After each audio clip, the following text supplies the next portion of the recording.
Здравейте! След видеото с пералнята постоянно има опашка в магазина за хляб. Също така започнаха да ме следват някакви хора във Фейсбук. Но това няма да ме спре. Въобще съм.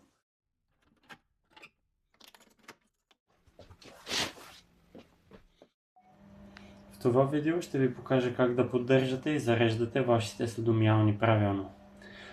Те не са на проточен принцип, а на всяко пълнене с вода превъртат многократно водата през системата. Заради това поддържането на чиста система, перки и филтри е решаващо за постигане на добри резултати.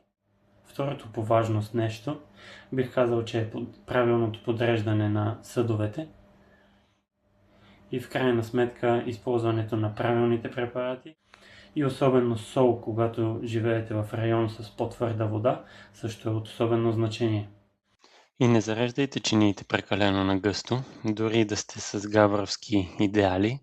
Оставяйте по едно празно място между всяка чиния, за да може водата спокойно да облива всяка повърхност.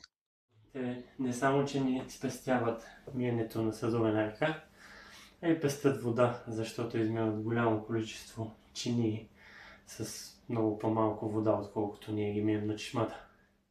Да започваме. Предполагам, вече сте се досетили, че и днес няма да се разминем без оцет. Но преди това да подготвим уреда.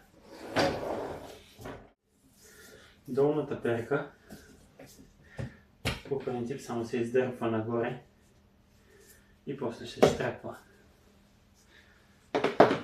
Горната перка е на байонет или по-просто казано винт, който просто развивате и той пада. Да проверите дупките на тези перки, защото дори някоя от тях да е блокирана, както забелязвате, те са странични. Отворите са странични, което прави въртящия ефект. Тоест, ако имаме запушена дупка, не само че не пръска водата, ами не се върти правилно, което е двоен проблем. Много е важно да са чисти перките. Ако има нещо вътре с такива движения, можете да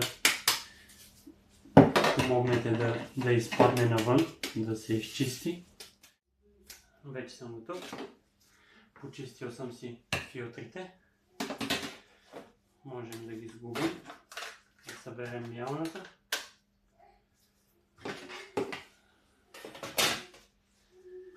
Много е важно, когато слагате филтъра обратно, да сте сигурни, че е щракнал и е заключил долната перка.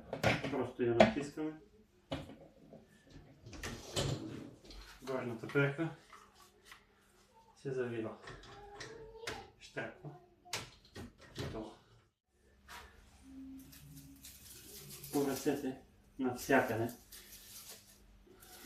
вътре в филтъра. Дойде време и за оцет.